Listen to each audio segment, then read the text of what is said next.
कि भारतीय जनता पार्टी ने जो एहसान हमारे कौम पे किया है, चाहे वो गुज्जर बकरवाल हो, चाहे वो पहाड़ी हो, चाहे वो रफूजी हो, चाहे हमारे कश्मीरी पंडित भाई हो, या उनकी पार्टी का जो सीटें जो रिजर्व की गई है, हम तमाम लोगों को उसका एहसान मकाना है। जो भी भारतीय जनता पार्टी कहेगी, जो हमारी आली साला सत्ता दिल्ली में बैठी है, जो सिग्नल देगी, हर पहाड़ी को उसके साथ चलना है। और मुझे पूरा विश्वास है by the direction of the direction of BJP हम ये काम करने के लिए तैयार हैं।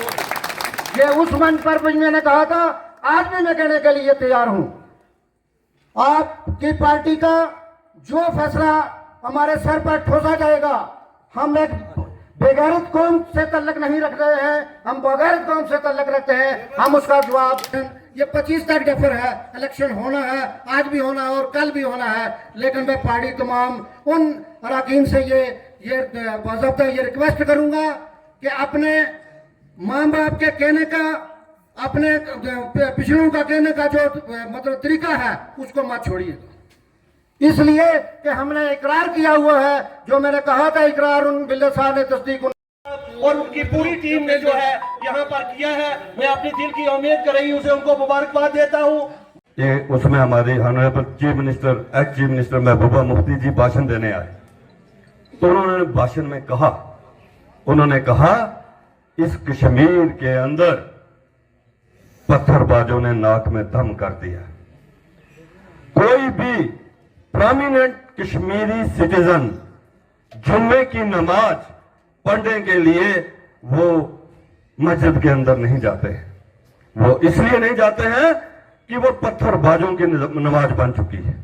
उस दिन पत्थरबाजी होती है, इसलिए जो प्रोमिनेंट कश्मीरी मुस्लिम है वो शुक्रवार को जुम्मे की नमाज अपने घर में पढ़ते हैं। ये उनकी स्टेटमेंट थी। फिर उन्होंने ये स्टेटमेंट भी दी, उन्होंने कहा कि हमारे ये बच्चे जो हैं वो दूध लेने गए थे, वो आर्मी कैंप में दूध लेने गए थे, वो आर्मी कैंप में टॉफी लेने गए थे। मैं उनको याद दिलवाना चाहता हूं क्योंकि उस समय वो चीफ मिनिस्टर थी और अपनी खुशी के लिए उनकी ये स्टेटमेंट थी। और आज स्टेटमेंट बदल चुकी, क्योंकि चीफ मिनिस्टर फिर बनना है, क्योंकि चीफ मिनिस्टर फिर बनना है, इसलिए उनकी स्टेटमेंट बदल गई। बड़े समय से आप बैठे हो, बोलना मैं चाहता था आपके अंदर, लेकिन अब आप भी जाना चाहते हैं, इसलिए ज्यादा बात ना करते हुए मैं इतना जरूर कहूंगा कि एहसान का बदला एहसान। जब हमने ये बात कह दी तो उस समय माननीय प्रधानमंत्री नरेंद्र भाई मोदी जी, माननीय गृह मंत्री अमित शाह जी और भारतीय जनता पार्टी ने जो फैसला किया है, जो भी अब मेरे साथियों ने आपको बता दिया है, वो फैसला तो फिर हमको मानना है ना। हमने ठीक है कि हमने एक मन बनाया था, हमने एक मन बनाया था कि कमल के फूल के ऊपर मोहर लगानी है, लेकिन हमारा मन तो ये था ना कि 400 प्लस हमको करना है। जो आज 400 प्लस का संकल्प है, उसमें अनंतनाग रजौरी सीट हमको डालनी है। अब 400 प्लस के नारे में एनडीए अलायंस के बाकी पार्टनर्स की सीटें भी हैं, उसमें हमारी अनंतनाग रजौरी सीट भी उसमें ऐड होगी। और ठीक कहा राजेंद्र जी ने, आपको सुरनकोट नंबर 1 पे खड़ा होना बड़ा जरूरी है। आज के बाद मैं मान के चलता हूं, सुरनकोट के हर घर के अंदर, हर दुकान के अंदर, गली में, मोहल्ले में, बाजार में, स्कूल में, दफ्तरों के अंदर सिर्फ और सिर्फ एक बात होगी, और वो बात होगी फैक्ट। वो बात क्या होगी? फैक्ट। उसके अलावा कोई बात नहीं होगी, उसके अलावा कोई बात नहीं होगी। और आपकी ये आवाज पूरी अनंतनाग रजौरी सीट के अंदर जाएगी। आपकी ये आवाज पूरे मेरे काउंटर पार्ट रहे हैं जो चुनाव लड़ रहे हैं, हम इकट्ठे एमएलसी रहे हैं, बहुत नेक इंसान, और उन्होंने भी पहाड़ी कबीले की लड़ाई के लिए डिप्लोमेटिक लड़ाई। अटल जी जिसमें चीफ मिनिस्टर थे, उसमें फारूक अब्दुल्ला साहब के सुपुत्र अमर अब्दुल्ला साहब ने पढ़कर अभी विदेश से आए थे, और उसमें वो मंत्री थे क्या नहीं थे? उस समय भारतीय जनता पार्टी ठीक थी, उस समय सब ठीक था, क्योंकि उन्होंने अपने सुपुत्र को मंत्री बनाना था, उन्होंने अपने सुपुत्र को क्या बनाना था?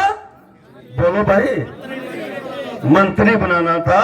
उसलिए उस समय भारतीय जनता पार्टी ठीक थी, उनको बड़ी अच्छी लगती थी। और आपको एक बात और मैं ध्यान में दिलाऊं, नेशनल कॉन्फ्रेंस का एक कोर इशू रहा है, और वो कोर इशू रहा है ऑटोनॉमी का, कि हम आपको ऑटोनॉमी देंगे। ये है ना रहा। तो मैं पूछता हूं, जब एनडीए की सरकार में अमर अब्दुल्ला साहब चीफ मिनिस्टर थे और जम्मू कश्मीर में 2/3 मेजॉरिटी से नेशनल कॉन्फ्रेंस की गवर्नमेंट थी, और उस गवर्नमेंट ने वो पास किया था, बिल पास किया था कि हमें ऑटोनॉमी दी जाए, और वो दिल्ली सरकार के अंदर एनडीए गवर्नमेंट के पास वो बिल भेजा गया था। और जब बिल वहां गया तो उसे फाड़ कर हमारी सरकार ने रद्दी की टोकरी में डाल दिया था। अमर अब्दुल्ला साहब, आपने रिजाइन क्यों नहीं दिया था? आप ये बताइए कि जब आपकी आइडियोलॉजी की लड़ाई थी, आप कहते हो कि हम कश्मीर की अवाम की लड़ाई लड़ते हैं, और जिस वक्त एनडीए की सरकार के अंदर उनका वो ऑटोनॉमी का बिल रद्दी की टोकरी में डाल दिया गया था, अमर अब्दुल्ला साहब, आपने रिजाइन, केंद्र मंत्री से आपने अपना रिजाइन क्यों नहीं दिया? एक बात और यहां बोली गई, वो बोलनी भी बड़ी जरूरी है।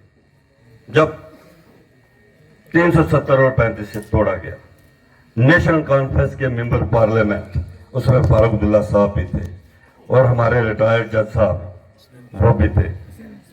क्या उनको रिजाइन देना चाहिए था कि नहीं देना चाहिए था?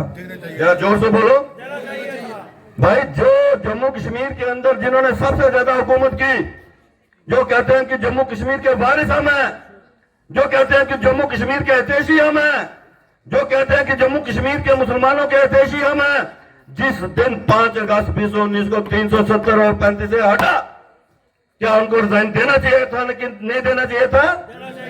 नहीं दिया। पावर पसंद है, पावर पसंद है, पावर नहीं छोड़ सकते, और रिजाइन नहीं दिया। और उनके साथ आए हुए जनाब राजेंद्र गुप्ता जी, जो कि हमारे डिस्ट्रिक्ट पुंछ के इंचार्ज हैं, और पांचों के पांचों मंडल प्रधान, मोर्चा अध्यक्ष, और यहां की बहुत बड़ी शख्सियत मुश्ताक बहारी साहब, जो कि यहां पर नहीं है लेकिन उनके साहबजादे यहां पर बैठे हैं, अब्बास बखारी साहब, और जिनके घराने में ये आज का जो इतना बड़ा प्रोग्राम जो है यहां पर मुकन्नत किया गया, वो हमारे महबूब लीडर मेहताब बखारी साहब, शहजाद मलिक साहब, सम्मानित मंच, यहां पर इस पंडाल में बैठे हुए हमारे बुजुर्गों, नौजवान साथियों, मातृशक्ति। मैं ज्यादा ना कुछ कहते हुए एक बात जरूर कहूंगा कि हमारा जो सुरनकोट का जो एरिया है, सुरनकोट की जो कॉन्स्टिट्यूएंसी है, यह इतनी मजबूत है, आप देख सकते हैं। यह जरूरी नहीं है कि हम जो यहां पर आपके सामने जो बैठे हैं तो हम ही ज्यादा पोर्टफोलियो से भरे हैं, लेकिन आप जो लोग हमारे सामने बैठे हो बहुत ही बड़े माननीय और सम्मानीय हमारे लिए हो। यहां का जो पिछले दिनों में बहुत बड़ी एक बात चल रही थी कि भारतीय जनता पार्टी ने अपना कैंडिडेट क्यों नहीं खड़ा किया, लेकिन इस बात की आपको मुबारक भी है कि आप सबको यह पता था कि इतने बड़े बड़े प्रोजेक्ट, बड़ी बड़ी स्कीमों से देश के प्रिय प्रधानमंत्री जी ने हमें इन स्कीमों का फायदा दिया, तो इसलिए आपकी लगन थी देश के प्रिय प्रधानमंत्री जी के साथ, इसलिए आप ये चीज कह रहे थे कि हमारा कैंडिडेट क्यों नहीं है। इस चीज की भी आपको बहुत बड़ी मुबारक है। लेकिन हमारे देश के प्रिय प्रधानमंत्री जी के हमारे जम्मू कश्मीर के ऊपर बहुत बड़े एहसान हैं। आप सबको पता है, किसी भी जात को, किसी भी बिरादरी को किसी भी स्कीम से महरूम नहीं रखा। 140 करोड़ लोगों को चलाने वाले देश के प्रिय प्रधानमंत्री जी किसी भी देश के किसी कोने से आज तक ना कोई घोटाला, ना किसी किस्म का कोई ऐसा कोई घोटाला सामने आया। ये देश के प्रिय प्रधानमंत्री जी की सोच और देश के जितने भी जो लोग रहते हैं उनकी ये जो सोच है, उनका ये जो दिमाग है, उनको पता चल गया कि देश के जो प्रधानमंत्री जी हैं और सबके साथ एक जैसा सलूक करते हैं।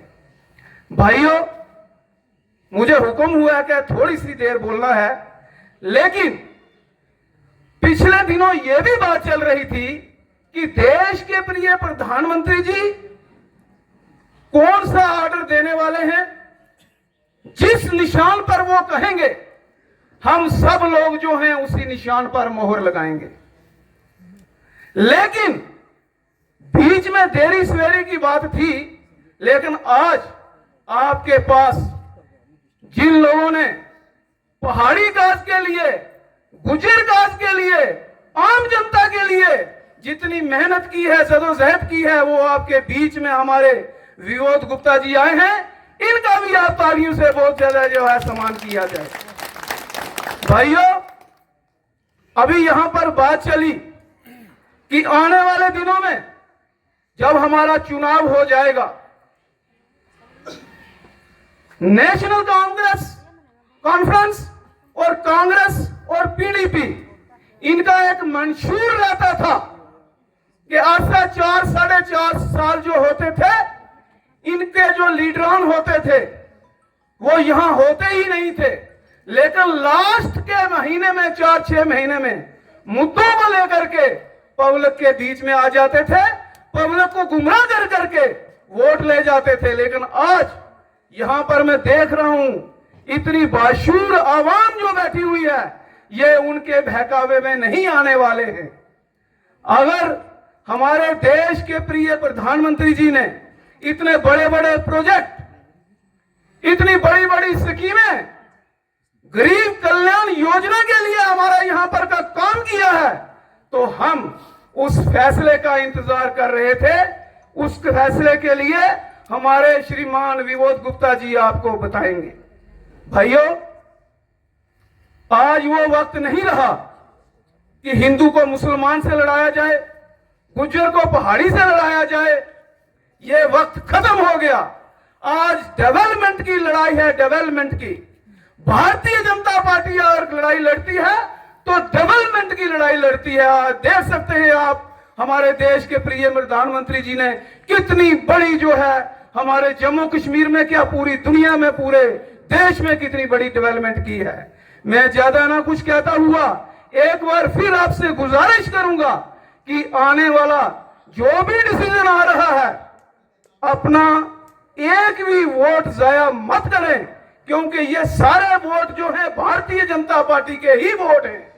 ये भी हम जानते हैं कि फ्रंट फुट पर जो है भारतीय जनता पार्टी ही काम कर रही है। लेकिन एक बात मैं आपको जरूर कहूं, आप घर में जाकर के कोई भी आपसे बात करता है, अगर यहां अगर 300-400 आदमी बैठा है तो ये 3-4 हजार आदमी में आज जाकर के मुनियादी कर सकता है। तो मैं ये बता दूं, भारतीय जनता पार्टी, माननीय नरेंद्र मोदी जी जिस कैंडिडेट पर हाथ रखेंगे वो अवश्य जीतेगा। हम सारी पूरी मेहनत करेंगे। ये एनसी, कांग्रेस, पीडीपी ढूंढते आपको नहीं मिलेगी, कहां चली गई। भाइयों, अपना हमने ईमानदारी से, अध्यक्ष राजेश रैना जी, आज हम जिनके घर बैठ के इतनी बड़ी मजलिस को संबोधित कर पा रहे हैं, मेहताब बुखारी साहब, हमारे छोटे बुखारी साहब, सुहेल साहब, अजहर मनास जिन्हें हम प्यार से शंटी जी भी कहते हैं, मंडल प्रधान, आप सब लोग काफ़ी टाइम से बैठे हुए हैं। मैं कहूँगा कि 15 मिनट का रह गया है, अगर हम सुन लें तो उसके बाद ही उठे तो ठीक रहेगा। ऑर्डर सुन के जाओ ना, मैं वो लेटर आए ने, ऑर्डर सुन के जाओ, अगला फिर जाओ। साथियों, लगभग 40 साल से हम एक इशू की लड़ाई लड़ रहे थे, पहाड़ी स्टेटस। हम लड़ रहे थे कि नहीं लड़ रहे थे? हम चाहते थे कि नहीं चाहते थे? तो अगर हमारे नेता, हमारी सरकारें चाहती तो हमें पहाड़ी स्टेटस कब का मिल जाना चाहिए था कि नहीं मिल जाना चाहिए था? हम चाहते थे, इसका मतलब हमारे नेता नहीं चाहते थे कि हमें पहाड़ी स्टेटस मिले। अगर भारतीय जनता पार्टी की सरकार ना होती और 40 साल आपको स्टेटस नहीं मिला। 3 पुश्तें आपकी खत्म हो गई, आगे 6 और हो जाती। बातें करेंगे कड़वी, मगर करेंगे मुंह पे, पीठ पीछे नहीं करेंगे। ये बात सच है कि झूठ है? बढ़िया काम था, 5 साल जीत के जाना, ना कोई काम करना, ना कोई कुछ करना, आना, पहाड़ी लीडर ने पहाड़ी का स्लोगन देना, गुजर लीडर ने गुजर का स्लोगन देना, एक दूसरे को डराना, अपने अपने वोट की थैलियां भरनी और श्रीनगर जाके सो जाना। 5 साल बाद आना, फिर यही काम करना। बढ़िया काम था, आसान तरीका था, बढ़िया काम था, डेवलपमेंट करने की जरूरत नहीं थी। मगर साथियों, 2014 के बाद दौर चेंज हुआ। अब लोग डेवलपमेंट के नाम पे वोट डालेंगे। जितनी आपने लोगों की तबाही और बर्बादी करनी थी वो आपने कर दी, अब आगे नहीं कर पाएंगे। साथियों, जितने भी इशू इस देश में हैं, नरेंद्र भाई मोदी जी एक एक करके सबको सेटल करने की कोशिश कर रहे हैं ताकि इन पे आगे लड़ाई ना हो पाए। उसी में से एक इशू पहाड़ी और गुजरों का था। पहाड़ी अपनी जगह परेशान कि हमें 40 साल से कुछ नहीं मिला, हमारी नस्ल दर नस्ल खत्म हो गई है, मगर सुनने वाला कोई नहीं था। नरेंद्र भाई मोदी जी ने सुना और आपको याद होगा 15 अगस्त से लाल किले से उन्होंने बोला था कि पहाड़ी कबीला भी एक है। उसी दिन हमें समझ जाना चाहिए था कि हम लिस्ट में 1 नंबर पे हैं। दूसरी बात, अमित शाह साहब आए। साथियों, सच है, मान के चलना चाहिए, पहाड़ियों का इशू अमित शाह जी जब जम्मू आए उससे पहले वो कब्र में जा चुका था। पहाड़ियों का इशू कब्र में जा चुका था। पहाड़ियों का इशू कब्र में जा चुका था। अमित शाह साहब आए, उन्होंने मुर्दा हुए इशू को बाहर निकाला और उसमें जान डाली और आपके आगे लाके खड़ा किया। आज वो पहाड़ी स्टेटस के रूप में आपके सामने है। बड़े दुख की बात होती है,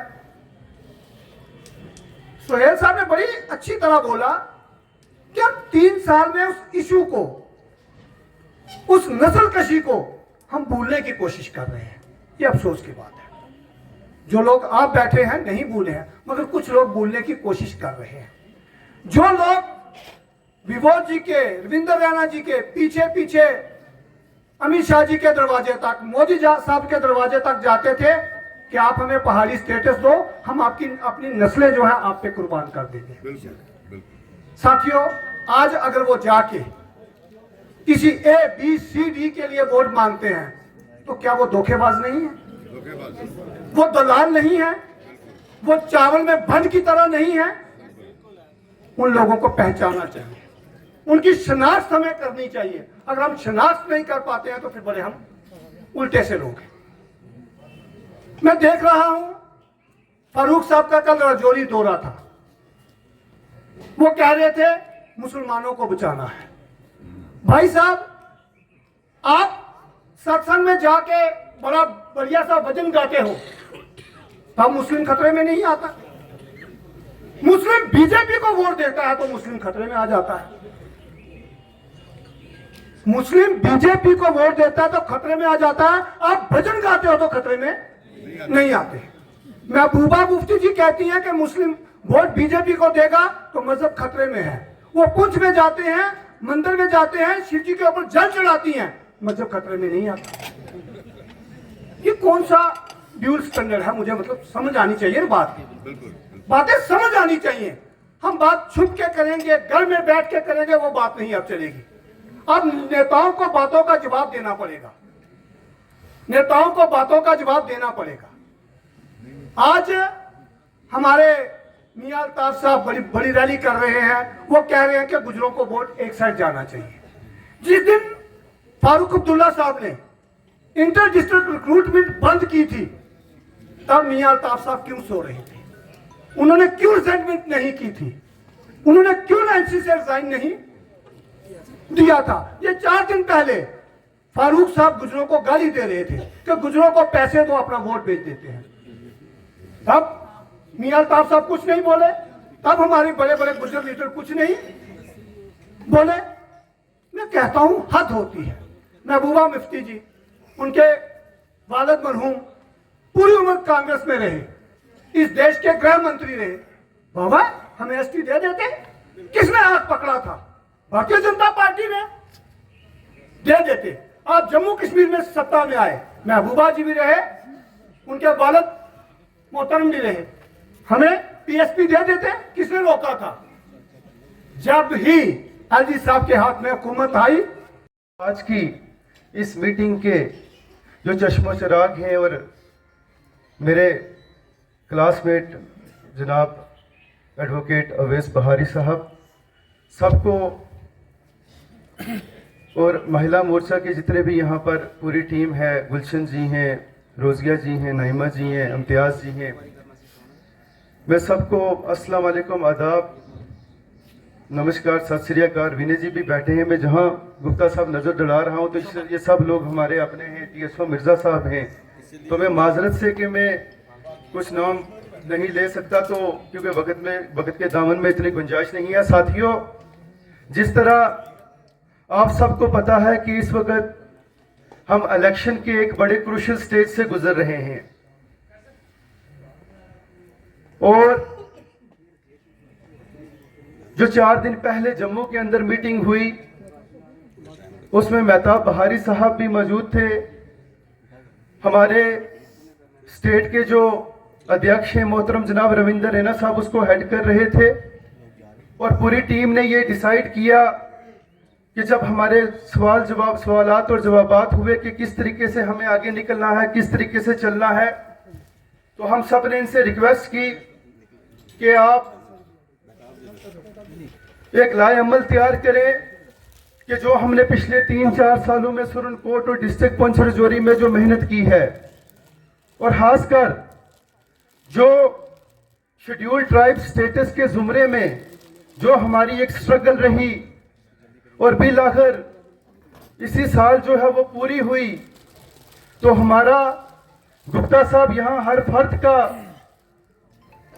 एक वादा था और एक हर फर्द की एक आवाज थी, चाहे हमारे बच्चे हैं, चाहे हमारी माएँ बहनें, हमारे बच्चियां, हमारे नौजवान, कि हम एहसान का बदला एहसान से देंगे। और जो तोहफा हमें ऑनरेबल प्राइम मिनिस्टर साहब ने दिया, जो तोहफा हमें होम मिनिस्टर साहब ने दिया, जो वादा होम मिनिस्टर साहब ने राजौरी में किया कि गुज्जर बकरवाल भाइयों के साथ साथ अब पहाड़ी भाइयों के साथ भी इंसाफ, और गैर गुज्जर बकरवाल भाइयों के कोटे के छेड़छाड़ के पहाड़ियों को अपने 10% दिया। क्योंकि ये उसके बाद एक पहली गैदरिंग है जिसमें गुप्ता साहब यहाँ आए हैं। मैं इनको मुबारकबाद देना चाहता हूँ कि गुप्ता साहब ने और रविंदर रैना साहब ने, क्योंकि दिल्ली में हमारे वकील यही थे, हम किसी और को वहां नहीं जानते थे, इन्होंने हमारी लड़ाई लड़ी, हमारे तशख्खुस की लड़ाई लड़ी, हमारी आइडेंटिटी की लड़ाई लड़ी। मुझे याद है गुप्ता साहब, जब आप पहली मर्तबा सुरनकोट बंगलों के अंदर हमारी जो वहां पर पब्लिक गैदरिंग थी, उसमें मैंने कहा था कि अगर तुसा ST स्टेटस से नहीं देना तो 9.5 राशन कार्डा विचू। और मैं मुबारकबाद देना चाहता हूं कि भारतीय जनता पार्टी वाहिद जमात है कि जिसने 40 साल की स्ट्रगल के बाद हमारे साथ जो है इंसाफ किया, हमें जो है वो आइडेंटिटी दी, हमें जो है तशख्खुस दिया, हमें एम्पावरमेंट किया, हमारी एक शनाख्त पूरे इंडिया में इन्होंने की। लेकिन साथियों, आज बड़े दुख की बात है कि हमारे ही कुछ साथी, अगर अमित शाह साहब मोहतरम जनाब राजौरी के अंदर वादा करते हैं तो वो पूरा करते हैं, अगर मोदी साहब लाल किले से वादा करते हैं तो पूरा करते हैं, लेकिन पहाड़ी कबीला जिसमें हमारे हिंदू, मुस्लिम, सिख और मुसलमान भाई हैं, मुझे बड़ा अफसोस है कि हम लोग अपनी जुबान के पाबंद नहीं है। जो वादा हमने उस वक्त अल्लाह और अल्लाह के रसूल के सामने किया था कि आप एक पोल खड़ा करें और हम उस पोल को वोट देंगे, जिस तरह हाजी साहब ने फरमाया, तो आज क्यों हम जो है वो बिखर रहे हैं? आज क्यों जो है वो हम अपनी जो है जुबान से पीछे हो रहे हैं? मैं आप सबको मुबारकबाद देना चाहता हूं, जितने भी लोग यहाँ पर हैं। गुप्ता साहब, ये खाली 200-300 बंदों की गैदरिंग नहीं है, बल्कि ये 40-50-60 हजार वोट के मालिक यहाँ पर बैठे हुए हैं। और मैं आपसे कहना चाहता हूं, वो सियासी जमातें जिन्होंने 70 साल से हमारा इस्तेहसाल किया, मुझे याद है आज भी मोहतरम जनाब मुश्ताक बहारी साहब की स्टेटमेंट कि मैंने फारूक अब्दुल्ला साहब को कहा कि पहाड़ियां की क्या करो, एसटी स्टेटस दो, क्या करो? तो फारूक अब्दुल्ला ने कहा कि अगर पहाड़ियां की एसटी स्टेटस दे तो मेरे लोग पौंडे मान से नहीं थे। ये लोग ये कभी हमारे खैर ख्वाह नहीं हो सकते। ये पीडीपी जो पिछले आप देखेंगे तब जब 2014 का इलेक्शन था, मुझे नहीं कहना चाहिए, यहां इलेक्शन लड़ा गया नॉर्थ पोल और साउथ पोल, और यही पीडीपी अपनी जो है कुर्सी के चक्रों में तब जाके इसने भारतीय जनता पार्टी के साथ हाथ मिलाया और लास्ट में भारतीय जनता पार्टी के साथ बेईमानी करके इसने सरकार तोड़ी। ये लोग खाली इक़्तिदार के भूखे हैं, ये लोग खाली कुर्सियों के भूखे हैं, ये लोग जो है खाली अपने जो है वो उस इंटरेस्ट के भूखे हैं। इनको किसी पहाड़ी से मेरे भाइयों कोई गरज नहीं है, इनको किसी गुज्जर से मेरे भाइयों कोई गरज नहीं है। आज आप देखें कि किस तरह ये बेस बदल के आ रहे हैं। आज ये मुगल रोड की बात कर रहे हैं, आज ये लोकल रोड्स की बात कर रहे हैं, आज ये बाकी चीजों की बात कर रहे हैं। साथियों, अगर मुगल रोड पर कोई टनल देने वाली गवर्नमेंट है तो वो भारतीय जनता पार्टी, वो कोई और गवर्नमेंट नहीं है। और यही लोग कहते थे कि ये मुगल रोड एडमिनिस्ट्रेशन बंद रखती है, ये कश्मीरियों को और पुंछ जोरी के लोगों को आपस में नहीं मिलने देती आपस में। और आप देखें कि आज यही भारतीय जनता पार्टी है जो 20,000 करोड़ रुपए की लागत से आप देखेंगे कि इंशाल्लाह अगले 1 साल 2 साल के अंदर अंदर वहां पर एक टनल तामीर होगा, जिसमें हमारी न सिर्फ ऑल वेदर कनेक्टिविटी होगी बल्कि हमारे राब्ते भी जो है उस इलाके के साथ बहाल होंगे। इसके साथ साथ हमने हमेशा कहा कि ये स्कीम आई, ये वेलफेयर मेजर्स लिए गए, इसमें कोई तो राहें नहीं है। मैं नौजवानों से ये गुजारिश करूंगा कि आपको होश के नाखून लेने होंगे। इनमें से जो हुकूमत, इनमें से जो भी कैंडिडेट यहां से जीत के जाएगा वो कभी आपका खैर ख्वाह नहीं हो सकता। अगर हमारा कोई खैर ख्वाह है तो वो भारतीय जनता पार्टी है, वो मोदी साहब हैं, वो अमित शाह साहब हैं, वो रविंद्र रैना जी हैं, वो विबोध गुप्ता जी हैं, वो राजीव शर्मा जी हैं और वो गुप्ता साहब हैं, राजेंद्र गुप्ता साहब। मैं सिर्फ इतना कहूंगा कि 2024 में there is no ifs and buts कि मोदी साहब की हुकूमत एक मरतबा फिर जो है वो सेंटर में जो है वो एक बार फिर कमान संभालेगी। मैं आपसे ये रिक्वेस्ट करूंगा कि मेरे प्रभु, ए नो वास्तव में नहीं बेईमानो